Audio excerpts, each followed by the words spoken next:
কিছু কিছু সময় বিকেলটা উপভোগ করার হাতছাড়া মিস করা যায় না। একা একা কোথাও যাওয়াও যায় না, তাই বান্ধবীকে ডেকে নিলাম ফুচকা খাওয়ার লোভ দেখে। ও এভরিওয়ান, সবাই খুব ভালো আছো নিশ্চয়ই। সাইকেল নিয়ে বেরিয়ে পড়লাম দুজনে নদীর পাড়ের দিকে ঘুরতে। আমরা যতক্ষণে নদীর পাড়ে এসে পৌঁছালাম সূর্য প্রায় অস্ত যায়, তাই তাড়াতাড়ি চটপট কয়েকটা ভিডিও ক্লিপ তুলে নিয়ে দুজনে বসে গেলাম হাওয়া খেতে।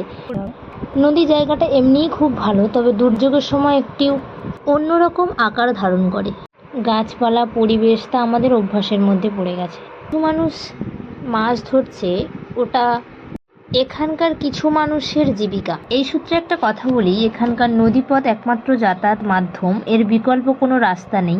এই একটা মাত্র খেয়া নৌকা যেখানে মানুষ পারাপার হয়। পেছন পেছন চলে আসছিল আমার।